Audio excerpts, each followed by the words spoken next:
to the 422 Business Show. I'm your host, Patty Siegel, and Advertising Manager of the Route 422 Business Advisor, which serves businesses and owners in the Montgomery County, Chester, Berks County areas. We are along the Route 422 and 100 corridors. And today we're here in King of Prussia. We are at Manor Care Health Services. And my guest is Victoria Sowers. Hi. Hi, Victoria. She is the admissions director here at Manor Care Health Services, and they are a proven leader in skilled nursing care and rehabilitation. Can you tell us a little bit about, just elaborate on that, Victoria, Sure, and just tell us a sure. little bit about your facility? Well, our facility is a 150-bed facility, of which we have 70 beds that are short-term. We have a dedicated cardiac unit which has 30 beds on it. It's a one-of-a-kind, state-of-the-art kind of facility that we're very proud of. It opened in 2009, and we take cardiac diagnoses that a lot of other skilled nursing facilities have been turning away. And the number one diagnosis that we take is congestive heart failure. Congestive heart failure is a diagnosis that is quite frequently readmitted back to the hospital. And due to Medicare changes that are coming down the pike, that will be one of the diagnoses that if the patient is readmitted back to the hospital, may or may not be reimbursed by Medicare. Our unit is led by Dr. Kathleen Magnus out of Phoenixville Hospital, and we're very proud of her expertise that she brings to this unit. She follows every patient that has a cardiac diagnosis, and that can be anything from a myocardial infarction, a heart attack, to open heart surgery, valve replacement, or something such as congestive heart failure. So we are able to manage them in similar ways that they're managed in the hospital to continue on that type of care. So if we weigh these patients every day, and if they need a tweaking in their medications, we do that. We have a tailored rehabilitation with physical therapy, occupational therapy, and if needed, speech therapy for every type of cardiac need on this unit. Great, great. Sounds like the laws are always changing. Yep. Got to keep abreast of all the current needs. How are these people referred to Manor Care? Well, that's a good question. We at Manor Care have liaisons in many of the different hospitals in the area, such as Mercy Suburban, Montgomery, and even in the city hospitals, Thomas Jefferson, Hahnemann.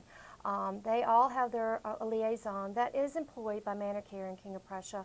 And if a patient has a cardiac diagnosis, then they clinically review that information in the hospital and get that information to us. We review it here and do a review and make sure that we can clinically take care of that patient prior to them being accepted. And if they have a clinical or a cardiac diagnosis, whether it be they had a total knee and there's someone with congestive heart failure, we'll put them on this cardiac unit. That way they can be well managed and hopefully prevent another readmission to the hospital. Right. Now, do many of these patients have readmissions? Actually, we've been able to cut down significantly on our recidivism rate to these hospitals, and we're rather proud of that. That is money savings for the patient as well as for the hospitals. So there is not only is it good care, that's an incentive for this, but it's also saving the hospitals as well as the patients money. Excellent, excellent. Now, along the lines of your patients that are in here, are most of your patients long-term care, or are they short-term rehabilitation where you try and get them in or out? What's the percentage? Yeah, well, of the 150 beds, we have 70 that are short-term. All of our beds are Medicare certified, so it does all of the 150, so you can go to any of these beds that are available. Now, we do have two special short-term units, one of which is our cardiac unit, which holds 30 beds, and it's 26 of them are private rooms. And it has an internet cafe, we have a coffee bar as well, widescreen TVs, flat screen TVs in the rooms, their own private baths. It's more of a hotel feel to it. Sounds that way. And they have their own rehab gym on that floor. Downstairs we have what we call our skilled unit, and that is a 40-bed unit. And the patients that have a higher acuity tend to go down there. It has more of a hospital look to it.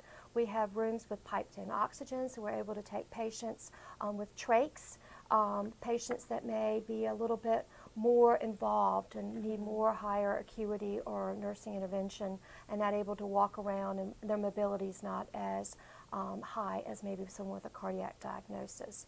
And so those patients are downstairs on our skilled unit. We have a locked dementia unit, which has 22 beds, which is a very rare find these days, as well as a long-term unit with 58 beds. So our long-term residents are separate on their own unit, and that is for many reasons, one of which the long-term needs of those types of patients are quite different than someone that's here for skilled short-term unit care. The long-term residents are here for fellowship, they're here for activities, and won't really respond well with a roommate coming in and coming out. Sure. So they're on their unit with their roommates, and they're forming relationships and community, a sense of community on that unit. Whereas the short-term unit, they're coming in for health reasons, they're here for a period of time, and then they're home. So it's a totally different attitude and perspective on those units. Right, so you probably would keep them separate. Exactly. And kind of curtail each individual person's needs. Exactly. Everybody is evaluated. They have a care plan in place. We do 6-day-a-week therapy, and so we do tailor-made their rehab and their needs. That's great. That's great.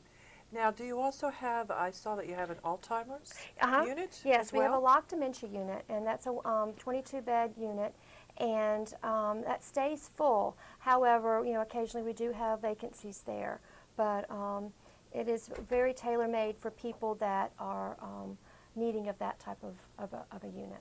Okay, great. I'm here with Dan Miller, who is a registered nurse in the cardiac unit. And Dan, you're from Thomas Jefferson, correct? That's correct, yes. Tell us a little bit about if someone was going to bring someone into your cardiac unit and they just wanted to know a little bit more in depth. Can you just explain a little bit about what you do here? Sure. We have a variety of different services that we provide here, but our primary goal is cardiac rehabilitation. So when you leave the facility, or meaning the acute care hospital, you're coming here to get rehabilitized. You can go home. That is the goal that our patients have, and that's the goal for us. Our services that we provide here are industry renowned. We have different things such as we can take IV medications that other facilities might not be able to. We have technology where we can do event monitoring, where we can watch a cardiac patient for an extended period of time to make sure there's no adverse effects from the therapy we are doing. We can adapt therapies to monitor mechanical assistive devices. We have a lot of opportunities with diagnostic therapies, blood works, EKGs, echocardiograms. We have cardiologists on staff that visit us. So we have a lot of resources that are available to the patients that come in should there be any opportunity of need arise. Great. So this is a place to be so that you can cut costs, so that you're not in a hospital, and you can come to Manor Care Health Services for all your cardiac care needs. Anything else you might want to add about this? No, I think that pretty much sums it up. Like I said, our primary goal in conjunction with the patients and their families is to get them back to where they were prior to going into the hospital, however that might be, as quickly and as safely as possible. Okay, great. Thank you so much, Dan, for your time. I appreciate it. Thank you. Thank you. Now, Victoria, I see that you have a large range of services here, very large and extensive. I just wanted to touch on a few of these. Orthopedic care, for example, hip, knee replacement, I'm sure that's very prevalent. Yes. If you know in advance, those are usually planned surgeries. If you're planning your total hip or you're planning your total knee, odds are a lot of those patients do go home now, but not everybody does. So if you it's good to have a backup plan. So before you go to the hospital for your surgery, you might want to come for a tour and let us know, I'm going to Mercy Suburban or wherever for your total hip or total knee, and may be interested in rehab after that. You could tour our unit, let us know about your planned surgery, and our liaison can follow up with you when you're in the hospital and see, if you are on track to go home, that's great. But if you're not progressing and feeling that you're going to be able to be successful at home and meet all the goals that you need to be back to being independent, you may want a short stay here. And that way we could reserve your room for you and get you back in physical therapy and occupational therapy and back to independent living and back home very quickly. What's the time usually with orthopedic care? Usually orthopedic surgeries, you're in the hospital from 1 to 3 days, depending on what you have done. And then their stay here is between 7 to 10 days. It could be longer, could be shorter. Just depends on how well you progress. It also depends on the condition you are prior to your surgery. Sure, that has a lot to do with it things. does, it does. Yeah. And then are most people back on the job? Yes, usually the timeout that people have for different surgeries, orthopedic surgery is 1 to 3 months. Once again, depending on what kind of condition they were in prior to their surgery, and the doctor, clearing them for going back to their normal routines. Right. Okay. Well, thank you. Yeah. All right, great. Thanks so much. Thank I appreciate that. Appreciate it.